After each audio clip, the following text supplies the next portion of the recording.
Our reading this morning is the poem When It Really Is Just the Wind and Not a Furious Vexation by Kyle Tran Myrie. Thank you. I should have checked that with you before. I'm right here. Yeah, there you go. It was published in August of 2024. The poem has an epigraph which reads, "We are preparing for the wrong disaster," by Chris Begley, The Next Apocalypse. The year I was born, the Soviet Union's early warning radar system malfunctioned. It reported 5 intercontinental ballistic missiles in flight, a preemptive nuclear strike. You may have heard this story. How a single lieutenant colonel dismissed the signal as the false alarm that it was. But had he made a different call in that moment? Had he seen those 5 ghost fingers as a fist? A mushroom cloud, the most dangerous cliche. I hold it in my hands on my 40th birthday. And it becomes a bouquet, a 1,000 stems leading to 1,000 worlds in which cooler heads did not prevail, to 1,000 alternate universe versions of me, born in that year of apocalypse. I see myself, dead via radiation poisoning, dead via the shutdown of the supply chain, the failure of the water system, the reemergence of previously preventable diseases. Dead in such manly ways, via an unlucky fall in a fist fight over nothing, via a scratch, ignored and infected. I plucked petals, looking for a version of me who survives, hoping to find that, leather jacket, black motorcycle, katana strapped to my back version.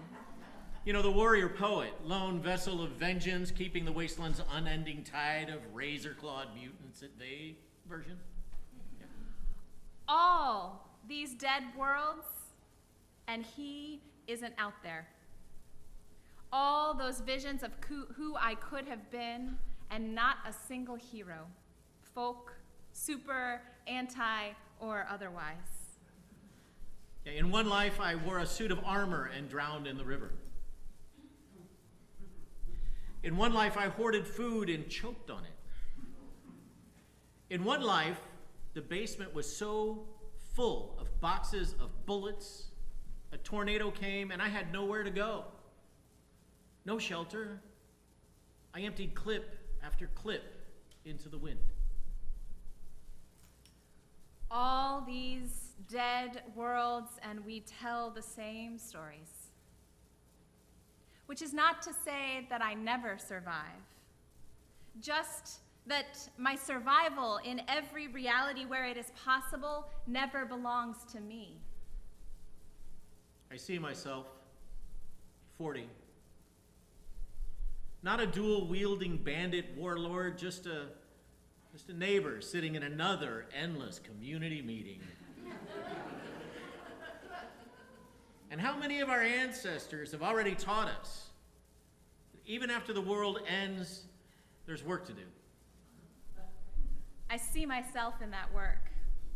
Not the leader, not a lone wolf, just another part of the pack.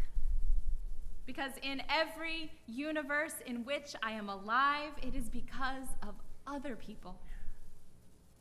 And I don't always like them, but I love them. In every universe in which I am alive, it is less because I could fight and more because I could forgive. Because I could cooperate. Because I could apologize. Because I could dance. Because I could grow pumpkins in my backyard and leave them at my neighbor's door asking for nothing in return. In every universe in which I'm alive, I'm holding a first aid kit, a solar panel, a sleeping cat. Never a rusty battle axe or rocket launcher. Sure, maybe sometimes a chainsaw, but only for firewood. I am holding a cooking pot, a teddy bear, a photo album, a basketball, a bouquet of flowers. Survival is not a fortress. It is a garden. Survival is not a siren, it is a symphony. And yeah, we fight for it sometimes. But survival is not the fight. It's the healing after. The soft hum of someone you trust applying the bandage. And the feeling of falling asleep in a safe place. Don't know what's coming.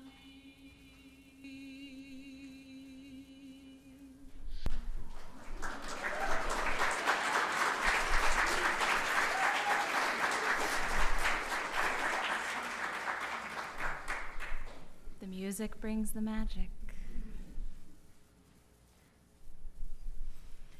In late March 2020, as we deepened into a traumatic early pandemic lockdown, a little internet game made the rounds on social media that was rather on the nose. The prompt was to Google your first name and the phrase apocalypse outfit and share the first image result on social media. The results ranged from the mostly predictable to the rather impractical. One friend ended up with an image of a shirtless man in a floor-length leather jacket with an enormous fur collar. Another would apparently be wearing a low-cut black corset. My outfit was a black moto jacket with tight black pants and these very cool, tall, pleated leather boots. But most of the images looked straight out of the Mad Max franchise. Lots of tactical gear, leather, camo, big stompy boots, fingerless gloves, and so many weapons. Guns and swords and brass knuckles, chains and daggers and axes. Many of the photos were set against a barren desert backdrop. These harsh and often violent images are the stories we have about the end of the world, as told by an empire that is actively ending the world. Meanwhile, that year, in March of 2020, we were mostly wearing soft pants below the Zoom screen. We were mostly armed with bleach wipes. We were mostly stockpiling toilet paper. Mostly fighting off rabbits in our new vegetable beds and kneading sourdough. Trying to figure out how to care for each other without spreading disease. The world as we knew it had ended, and we had begun again through labor that was deeply painful and often joyful too. And what happened after that end was not a wasteland. It was more often a garden, sometimes quite literally. And perhaps this is how we tell the story. As we actively work to preserve the world amid the forces of empire that would destroy it, perhaps we tell the story of a garden. I hope we are telling the story of a garden. Because now here we are again amid another apocalypse. And before you wonder if you have wandered into the wrong church this morning, I don't mean that the world is ending. Not any more than it is always ending and beginning for individuals and communities, for peoples and species and landscapes. We humans tend to be on the lookout for a dramatic final end, a conclusion or completion. Meanwhile, the world itself mostly continues. I actually believe that is a defining feature of the world. Amid constant change, the world continues. Below our cruelties and compassion, beneath our worries and hopes, the world continues. Through crises and even extinctions, the world continues. So no, the world is not ending. But apocalypse never meant the end of the world. Apocalypse, a word from Greek, quite literally means the unveiling. It means those trembling times that reveal, uncover, lay us bare. The enormous moments that show us something essential about who we are and who we can be, for good and for ill, usually both at once. So yeah, we are in an apocalypse. And imagine my surprise to find that in this apocalypse, I am mostly wearing slacks and jumpsuits. 2020 me never believed I'd return to hard pants. And imagine my delight that my stompy boots, instead of pleated leather, are covered in rhinestones. And imagine my relief to learn that I am to arm myself not with weaponry, but with poems and songs, with uncompromising care and canny strategic thinking. We are to arm ourselves, it turns out, with a whole lot of potluck dishes. This current apocalypse is being driven by an authoritarian power grab, perpetuated by a shock and awe blitz of the worst of human nature, designed for our separation and isolation, tuned to make us despair of each other. And when we are doing well, we are fighting back with connection. And we are digging deep to find the best of us. And yes, we are despairing. But on our good days, we are also defiant in our hope. The liberation organizer Adrienne Murray Brown has pointed out that we are in an imagination battle for the futures that can still be possible. We are also in an imagination battle about the world we are in right this minute, living in somebody's terrible imagination about how the world should be, but also living in our own dreams of how it still could be and how it already is, in small places, in glimpses of solidarity. The imagination battle starts with our capacity to recognize that there are a lot of competing stories about this moment we're in. The battle begins when we are wary of the stories that separate us, even and especially when those stories feel good to our sense of righteousness or outrage or correctness. In times of collapse, humans have always looked to stories about how we will survive and what the landscape around us looks like. These stories help us figure out where to go and how to act. They form how we behave. A story is a map, and not all maps are made equal. Once we can recognize the competing narratives around us, we become more able to choose the freest, most connected, and most open story that shows us the way to the greatest possibilities for thriving. The story of empire has always been a story of fear and control and narrowed possibility. Trump's fear-mongering, dehumanizing lies about crime-ridden urban hellscapes are vivid, dangerous, and racist as hell, but they are also incredibly unimaginative. This has always been the playbook. Fill people up with fear of each other and skip to the bank with the freedom they will willingly turn over for some sense of safety or control. This is why the hellscape, wasteland vision of the end of the world actually serves the forces of empire. Vigilante violence and insular approaches to individual survival are the future they dream for us as they sit elsewhere among their riches. Cooperation, however, kneeling together side by side in the dirt to tend something lovely or nourishing, that is a map of and a map toward something beautiful. The saving stories, the really creative stories, the actually interesting stories are those that draw us closer to one another, nearer to everything that is possible, and deeper into the pursuit of beauty, even amid struggle. We are called to tell a more beautiful story.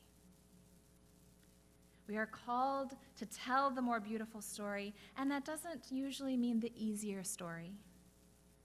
The beautiful story is not the one stripped of suffering and struggle and strife. It's not the one where everything turns out well in the end and serves the good. The beautiful story doesn't have an end.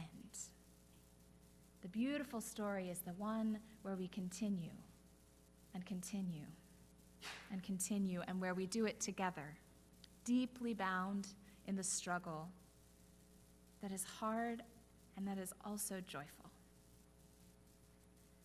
The beautiful story is the one where deep grief exists right alongside transcendent joy.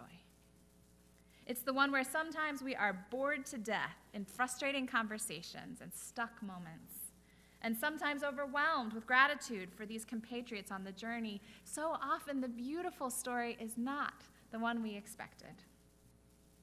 I will tell you, I never expected resisting authoritarianism to involve so much meditation. So much disorientation and reorientation, so much talking with my neighbors, so much dreaming, so much driving, so much soup, so much research, so much laughter, and so much email. Many probably didn't expect resisting authoritarianism to involve quite so many meetings. As a lifelong UU, I expected the meetings.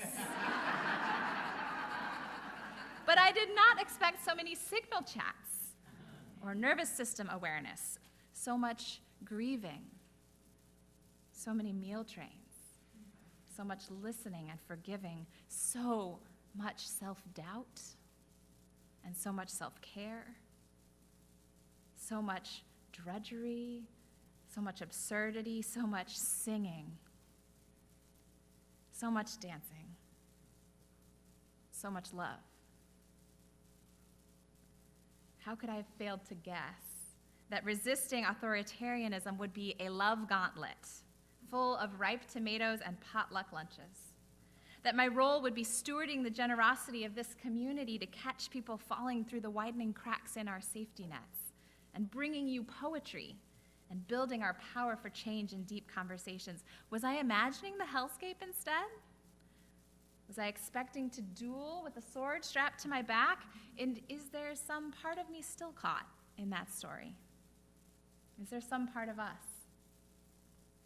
Yesterday, in a post on Truth Social, President Trump declared war on the people of Chicago, alongside a cruel promise of mass deportations. The AI image accompanying the post was so smug, as they always are, and I was ready to take up arms, to join the cavalry in Chicago's defense. Meanwhile, the organizers in Chicago, and boy is that an organizing town, have been preparing their people to refuse, preparing their people to resist, in largest part by reminding them that the only way we survive is together, in part by connecting them deeply to each other, especially across their differences.